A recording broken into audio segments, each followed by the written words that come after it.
आस था हर राह में, आस था हर चाह में, आस था हर भाव में, आस था सद्भाव में। आस था, आस था।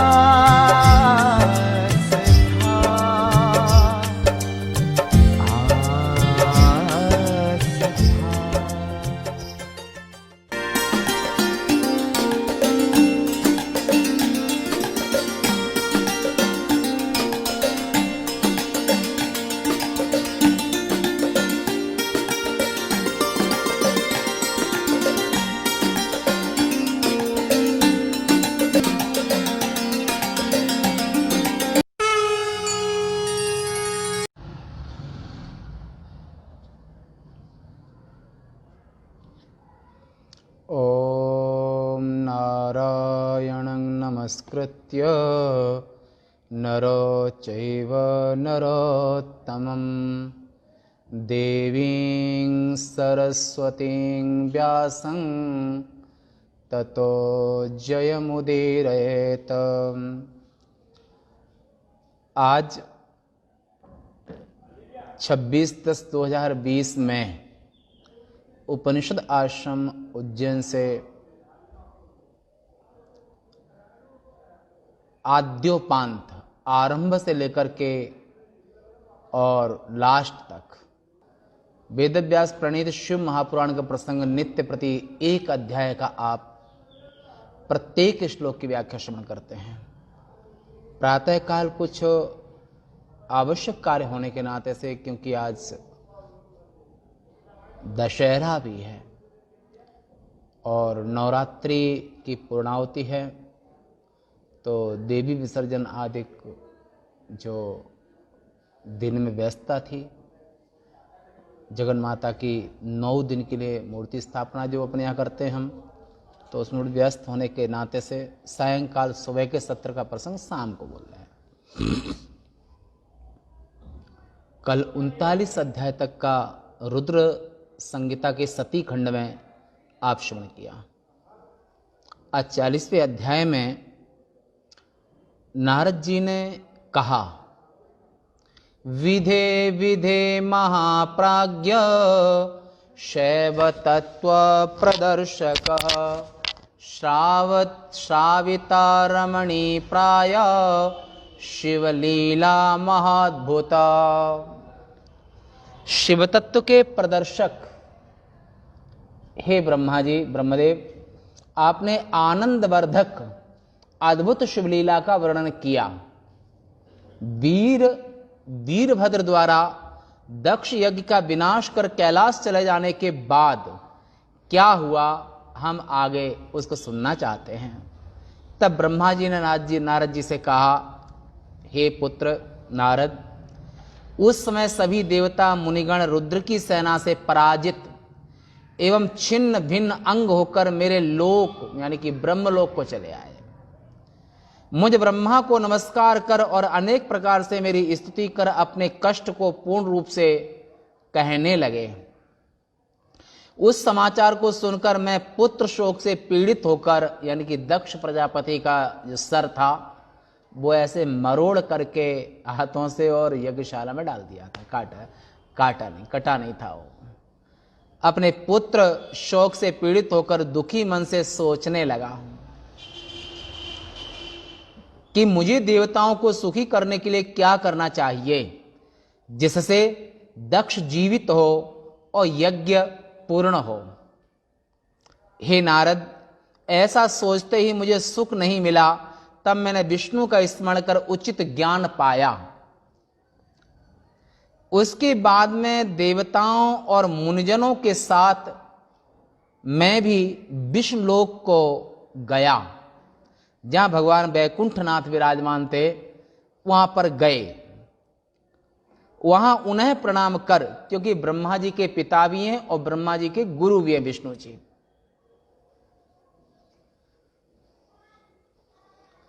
वहां उन्हें प्रणाम कर उनकी स्तुति कर अपना दुख कहने लगा। जिस प्रकार यज्ञ पूर्ण हो, दक्ष देवता तथा मुनिगण सुखी हों, वैसा प्रयत्न आप कीजिए, ऐसा हमने विष्णु से कहा। ब्रह्मा जी कह रहे हैं। देवताओं को सुखी करने वाले रमानाथ विष्णु भगवान हम सब देवता तथा मुनि आपके शरण में आए हुए हैं।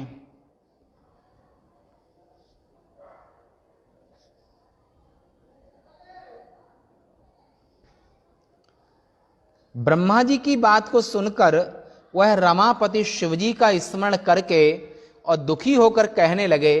विष्णु भगवान ने कहा, तेजस्वी पुरुष के साथ यदि अपराध किया जाता है तो उसका भूषण क्षमा ही हो सकता है। हे ब्रह्मा जी, इस यज्ञ में शिवजी का भाग न दिलाने के कारण परमेश्वर शिवजी के सामने हम सब अपराधी हैं। भगवान विष्णु ने अपना अपराध स्वीकार किया और ब्रह्मा जी से कहा कि उनका उस यज्ञ में हक न दे करके हम सब अपराधी हैं। आप शुद्ध मन से शिवजी को मनाएं और उनके दोनों चरणों को पकड़कर प्रणाम करें। ब्रह्मा जी से कहा, जिस देवता के प्रकुपित हो जाने पर संपूर्ण संसार शीघ्र ही नष्ट हो जाता है और जिनके शासन से लोकपालों सहित यज्ञ जीवित रहता है, पत्नी रहित और दुष्ट दक्ष के अपशब्दों से पीड़ित उन शिवजी से क्षमा मांगो। विष्णु भगवान ने कहा, हे ब्रह्मा जी, आपको भी उनके चरण पकड़ के और क्षमा उनसे मांगनी चाहिए। हे ब्रह्मा जी, विष्णु भगवान कह रहे, उस अपराध की शांति का यही सबसे बड़ा उपाय है। इसी से वे संतुष्ट होंगे, ये मैं सत्य कह रहा हूं।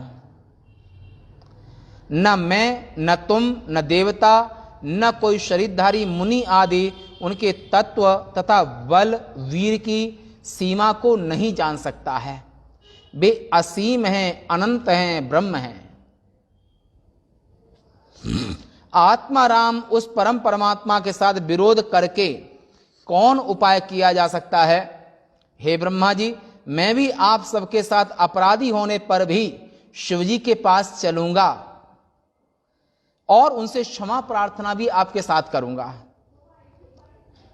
ब्रह्मा जी ने कहा, ऐसी आज्ञा देकर विष्णु जी ब्रह्मा आदि देवों के साथ हिमालय में जाने के लिए तैयार हो गए। उस समय विष्णु भगवान देवता, मुनि तथा प्रजापतियों के साथ हिमालय पर्वत पर गए। उस स्थान शिवजी, वह स्थान शिवजी को अति प्रिय है।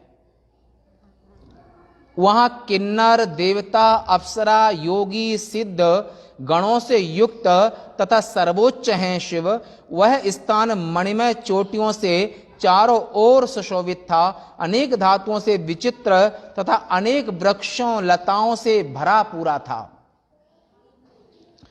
वहां अनेक मृग तथा पक्षी विचरण कर रहे थे। वहां अनेक प्रकार के झरने झर रहे थे जल के। वहां देवों तथा सिद्धों की स्त्रियां अपने पतियों के साथ पर्वत कंदराओं के भीतर विहार करती थी। अनेक प्रकार के वृक्षों से वह हिमगिरी सुशोभित था। सिंह आदि प्राणी भी क्रूरता को छोड़कर के वहां निवास करते थे। वहां सभी प्रकार की दिव्य शोभा के दर्शन हो रहे थे। पुण्यदायिनी विष्णुपदी, भगवान विष्णु के पद से निश्चित धारा जिनकी, यानी कि गंगा जी, और भगवान विष्णु के करांगुली, हाथ के अंगुली से जो उत्पन्न हुई है, उनका नाम क्षिप्रा। महाकाल वन प्रदेश में, वन प्रांत में क्षिप्रा नदी का प्रवाह भगवान विष्णु के कर की अंगुली से, हाथ की अंगुली से, और उनके पैर के, माने भगवान विष्णु के विष्णुपदी, भगवान के विष्णु के चरण से जिनकी उत्पत्ति हुई है, वे गंगा जी, यानी कि जहां पर भगवान महादेव रहते हैं वहां पर विष्णुपदी गंगा देवी वहां चारों ओर विराजमान हैं। उससे वह स्थान अत्यंत निर्मल हो गया है। गंगा जी जहां पर रहती वहां भगवान शिव का नित्यवास है। इसी को हिमालय कहते हैं।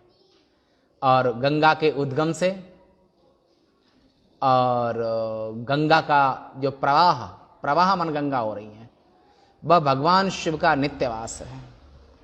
इस प्रकार शिवजी के प्रिय कैलाश पर्वत को देखकर विष्णु आदि देवता तथा मुनिवर आश्चर्यचकित हो गए।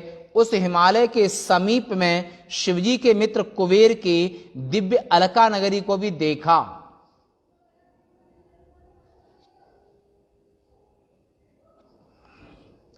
उसके समीप में कमल वन को देखा, जिसके चारों ओर अनेक प्रकार के वृक्ष पक्षगणों से निनादित माने शब्दान्वित हो रहे थे। उसके बाहरी तरफ नंदा माने कैलाश के बाहर की ओर में, कैलाश जहां पर महादेव निवास करते हैं वहां गंगा जी, और कैलाश के जो बाहर की ओर में वहां पर नंदा और अलकनंदा। अलकनंदा का अर्थ है भगवान बद्री विशाल के बद्री विशाल क्षेत्र में, ये बाहर का भाग है कैलाश का। तो वहां पर नंदा अलकनंदा नामक 2 नदियां बह रही हैं, जिनके दर्शन मात्र से पापों का नाश होता है। देव सुंदरियां प्रतिदिन स्वर्ग से आकर उनमें स्नान करके और उनके तट प्रदेशों के साथ रत क्रीड़ाएं किया करती हैं। अलकनंदा का क्षेत्र, मंदाकिनी का क्षेत्र और गंगा का प्रवाह जहां से हो रहा है, गंगा प्रवाह महादेव का वास जहां पर है, वो नित्य कैलाश से ही गंगा प्रवाहित हो रही है। और जो नंदा और महानंदा वो कैलाश के बाहरी भाग है। कुबेर की नगरी और उस कमल वन को छोड़कर जब वे जाने लगे तो उन्होंने समीप से शिवजी के वटवृक्ष को देखा, जिसके चारों ओर अचल छाया थी एवं जड़ पर खड़ा 100 योजन की ऊंचाई वाला घोंसलों तथा ताप रहित वह था। कौन सा? बरगद के पेड़, जहां पर महादेव इसके नीचे समाधि लगाते हैं। पुण्यात्माओं द्वारा देखे जाने वाली रमणीय तथा अत्यंत पवित्र शिवजी की तपोभूमि, ये तपोभूमि कैलाश, दिव्य योगियों द्वारा सेवित अत्यंत उत्तम मोक्ष की इच्छा करने वालों का वह घर था। ऐसे बटवृक्ष के नीचे बैठे हुए शिवजी को विष्णु आदि देवताओं ने देखा। महायोगी शिव भक्त सनक सनंदन सनातन संत कुमार आदि द्वारा सदा प्रसन्नता पूर्वक सेवा करते हुए देखा। गुह्यक एक जाति होती देव विशेष की, देवताओं की ही। गुह्यक और राक्षसों के स्वामी मित्र कुबेर द्वारा शिवगणों द्वारा सेवा करते हुए देखा।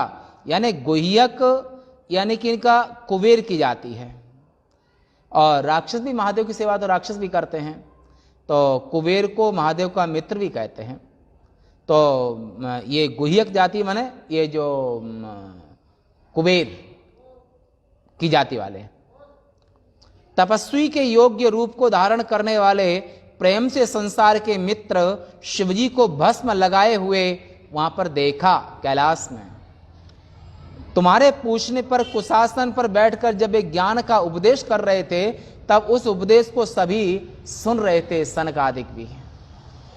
दाहिनी जांघ पर बायां पैर रखे हुए महादेव जो बैठे उनकी मुद्रा का यहां चित्रण कर रहे हैं कि दाहिने जांघ पर बायां पैर रखे हुए बाहु तथा कोहनी से नीचे की भुजा पर, माने यहां पर भुजा, बाहु और कोहनी माने यहां पर, और नीचे की भुजा पर यानी कि यहां पर रुद्राक्ष धारण कर तर्क मुद्रा में महादेव को देखा।